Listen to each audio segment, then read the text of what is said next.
Today we're going to be taking a look at using some of the different geometric constraints using this geometric constraints practice document.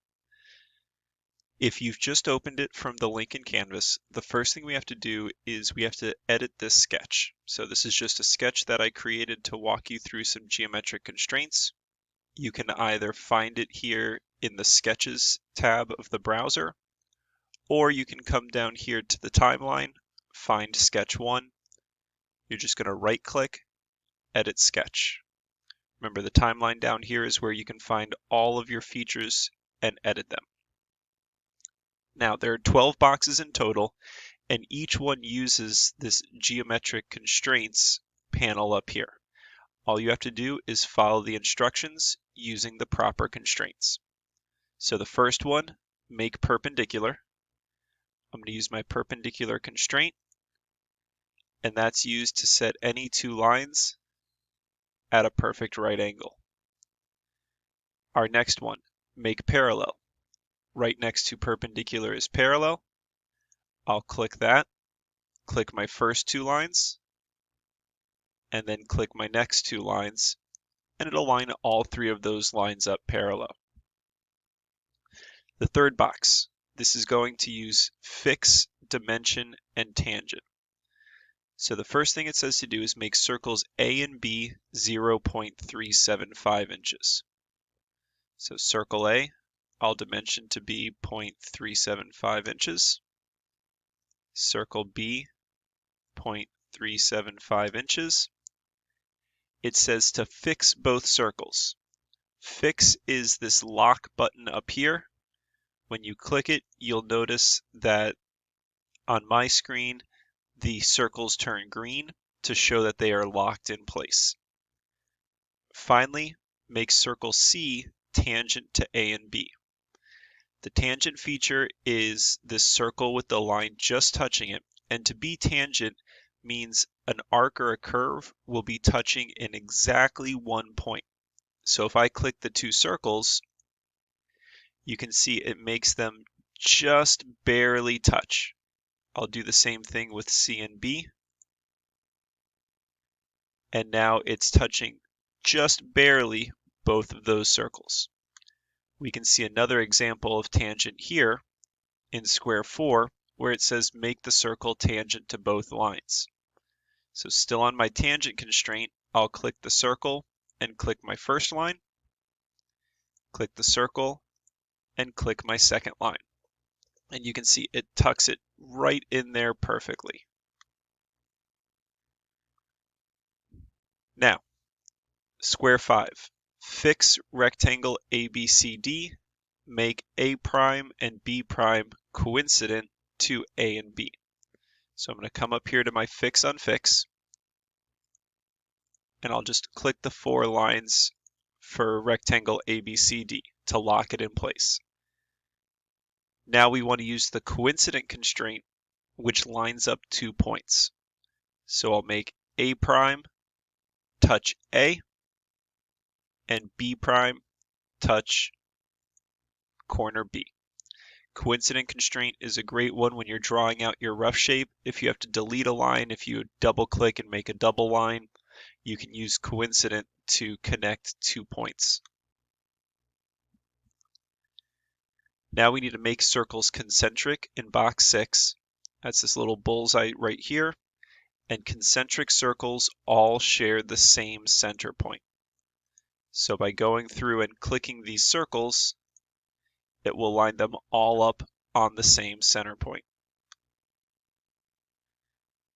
All right, squares 7 and 8, we're going to make 2 plus signs using the equal tool, but in 7, we're going to use horizontal and vertical. In 8, we're going to use parallel and perpendicular. So the first thing I'm going to do is I'm going to use my equal constraint right here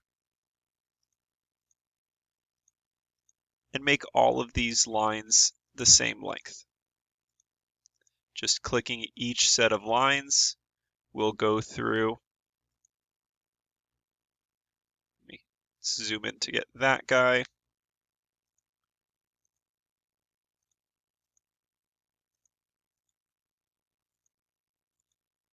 So not the prettiest in the world, but now we're going to clean it up using our horizontal and vertical constraint.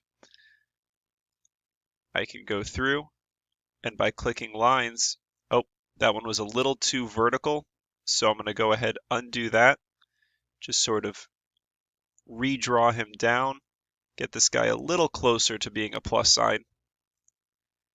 Now I'll use my horizontal and vertical tool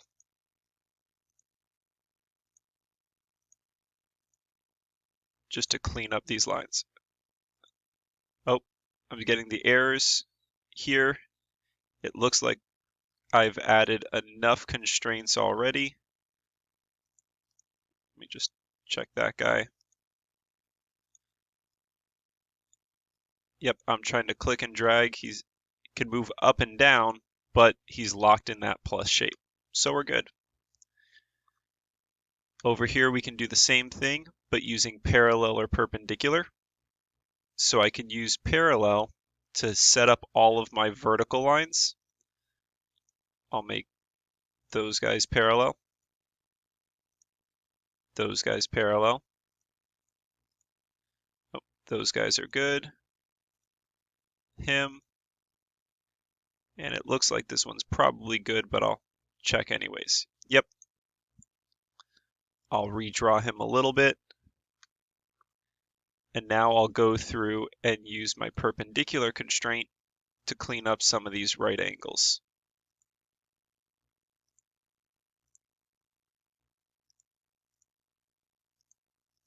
Again, you can always hit cancel and redraw to get closer to that plus shape. Finally, I'll use equal to go through and set these dimensions.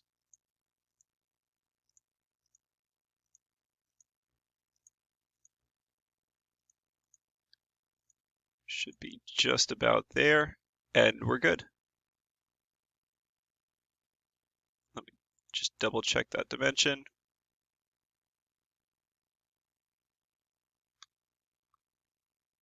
Somehow my plus sign got messed up in here.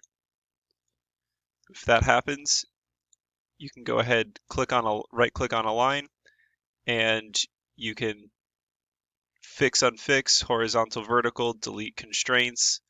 I'm just going to,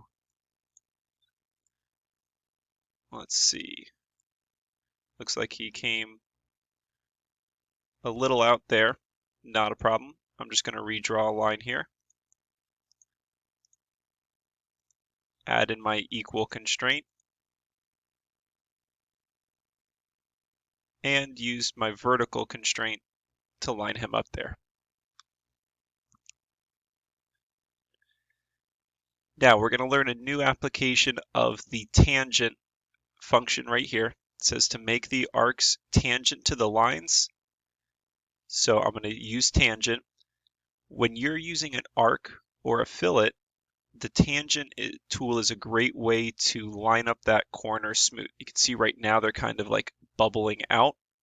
If I click a line and then click the curve, you can see it lines it up nice and smooth. So I'll go through, clicking my arcs and clicking my lines. And that's one way I can go through and create this perfectly smooth rectangle. Now you can see here, it was too close to flipping the tangent the other way. So I'm just going to undo it. I'll drag this guy down. Remember, Inventor does not know what you want to do, or Fusion 360 does not know what you want to do. So you have to tell it. The closer you can draw your first shape to what you want it to look like, the better it'll look overall. Now we need to dimension the fillets to 0.375 inches. 0.375, 0.375, 0.375, 0.375, and it wants the overall box to be 1 inch by 1 inch. So I'm going to go through, just going to slide him over a little bit so I can get him free of that line.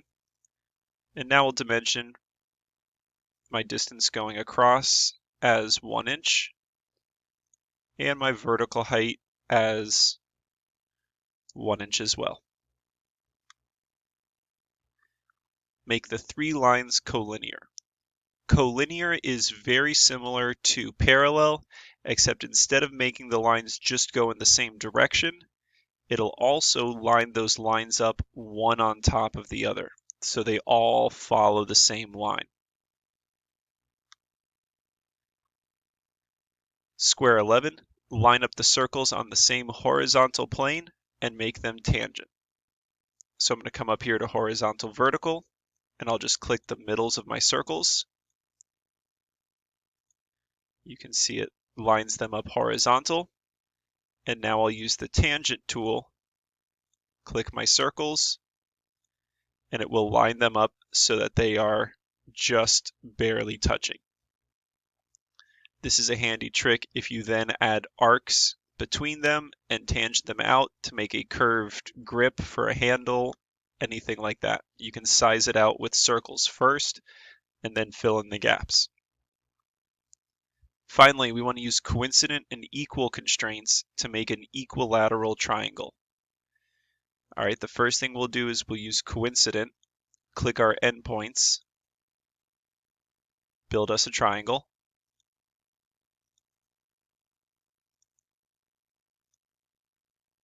Now an equilateral triangle has all 3 sides the same length, so I'll click equal, click first 2 lines, click my second 2 lines, and now we have an equilateral triangle.